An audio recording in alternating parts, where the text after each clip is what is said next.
Valdemiro Santiago é um dos líderes religiosos mais conhecidos aqui do Brasil. Eu achava que era Valdomiro, é Valdemiro, né, o nome dele? Bom, não só por conta da proporção que ele acabou fazendo o seu ministério chegar, mas também pelas várias polêmicas que ele se envolveu ao longo dos anos, né? Ações absurdas que incomodavam muita gente. Porém, parece que ele deu uma sumida, não é? Pelo menos eu não escuto falar dele já faz um bom tempo. Como será que ele tá hoje? A igreja que ele fundou ainda tá de pé? Parece que ele tá passando por muitas dívidas, né? Dívidas milionárias. Pensando nisso, nessas questões, hoje a gente vai tentar entender um pouquinho o que aconteceu, né? Com essa figura tão, quase que um personagem aqui, né?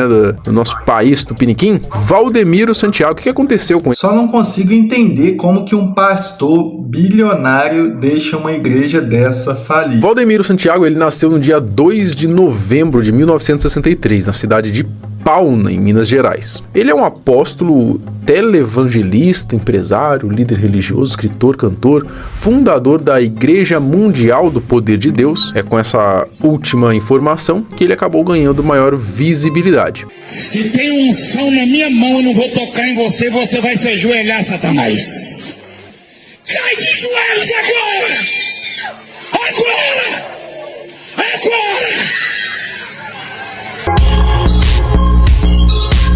Antes de fundar a Igreja Mundial, Valdemiro ele pastoreava em outra igreja, a Universal do Reino de Deus, fundada por ele, Edir Macedo. Inclusive dá pra gente fazer um vídeo do Edir Macedo também, hein? Se vocês quiserem aí, vocês comentem. Bom, ele não era só um membro, mas sim um bispo dos mais importantes por lá. Fazia viagens para missões pela igreja. Em 1996 ele chegou inclusive a ir para Moçambique, na África. Nessa viagem ele disse ter recebido um livramento. Isso porque enquanto ele estava lá, ele teria sofrido um naufrágio e disse ter nadado por mais de 8 horas até chegar a achar, né, um abrigo numa ilha. Mano, dá pra acreditar? Além de ter enfrentado a fome, a sede e até mesmo cardumes de tubarões branco. 30 milhas. 50 quilômetros. É, mais ou menos. Os que ficaram, 2 foram atrás de mim. Esses desapareceram, até hoje nunca mais ouvimos falar. É ninho de tubarões brancos e tigres. Ai, gente, para.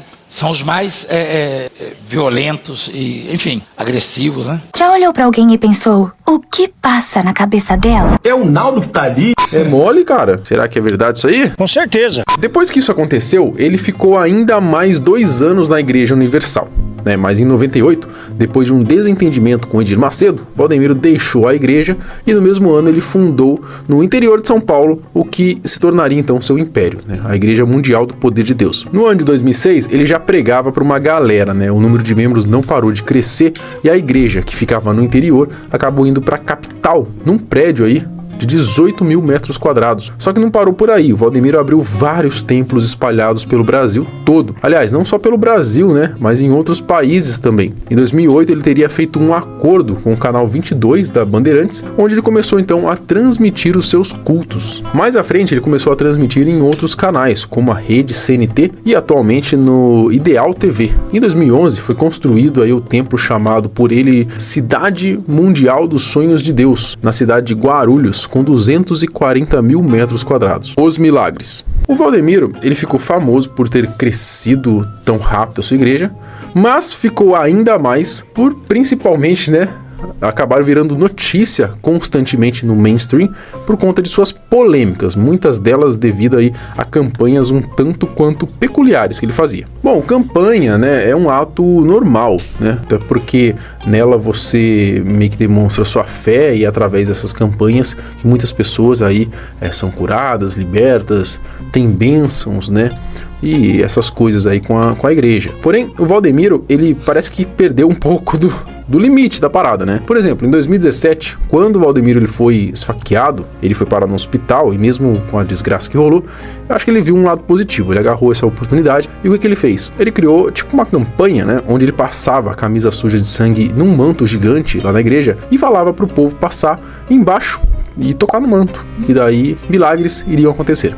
Tocamos com a camisa ensanguentada dele, gente. Ele ali dando a vida dele a favor das almas, a favor do povo, a favor da obra de Deus. O cara é um gênio. Muitos também acham estranho a maneira que ele aborda os fiéis com relação ao dinheiro. Você estava com uma dívida de 58 mil? Sim, senhor. Estava difícil? Muito difícil. Muito difícil? Pagou a dívida? Graças a Deus. Deus agiu? Agiu. Depois que eu fiz o voto do saquetel de ouro. Aí, tá vendo? Fez o voto do saquetel de ouro. Deus foi e abençoou. Ah, foi assim? Como quando pediu para os seus fiéis depositarem grana para ajudar na sua transmissão aí da TV, né? O valor dava um total aí de 8 milhões de reais. Mil pessoas se levantassem, homens e mulheres de Deus no país, e honrasse, patrocinasse um mês de programa, pelo menos, as 8 mil pessoas. Cada uma investindo R$1.000. Vagabundo tá ganhando dinheiro fácil? Isso também porque ele adora ofertar, cara, vender entre aspas, mas não é vender, tá? Indiretamente é quase...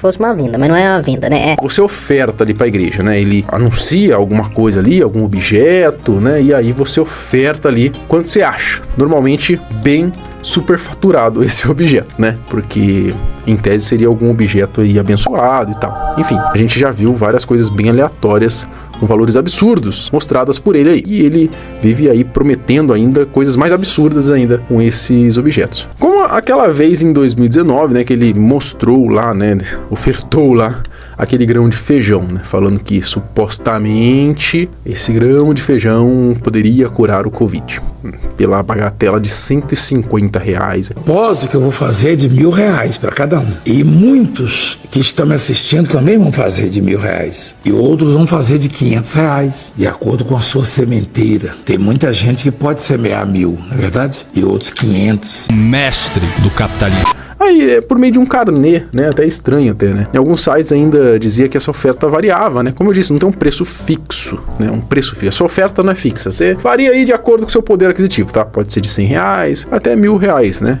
Depende aí do seu poder aquisitivo e também da eficácia do feijão, da gravidade do paciente. Enfim, é um pouco difícil levar a sério, eu sei. Parece verídico. Esse caso, inclusive, deu tanto que falar que o Ministério Público teve que intervir aí, né? Nessa insanidade. Que chegou, inclusive, a pedir a indenização pro pastor. Teve outra vez, né? Quando o fiel que desse ali R$153 de oferta iria obter uma colher de pedreiro, que o Valdemiro denominou como prudente construtor, seria para ajudar os fiéis nos seus projetos. Vai dizer para Deus: Senhor, eu faço parte desta construção. Então você vai investir R$153. Amém, gente? Amém, irmão? Ou outra vez também, né? Quando quem ofertasse ali R$200 receberia um lindo e abençoado tijolo. Quem que ele pensa que é para superfaturar um tijolo? A Supreme? Farão uma oferta de fé e amor de R$200. Você receberá um tijolinho. Isto é a maior putaria. Enfim, ofertas para, abre aspas, obras de Deus é normal, né, em qualquer igreja, mas realmente, né, tem coisa que é difícil a gente engolir. E hoje em dia, nesses últimos anos, o apóstolo acumulou algumas dívidas, e não foram pequenas não, dívidas milionárias, fazendo até com que alguns de seus templos fossem penhorados. Ele conta aí com mais de 6 mil templos pelo Brasil e até em outros países, né, como Portugal e Inglaterra, além de, é claro, o canal de rádio e TV. Em 2020, quando os problemas financeiros da igreja tinham começado há pouco tempo, repercutiu o episódio onde Valdemiro fez até propaganda de uma marca de colchão durante uma de suas lives.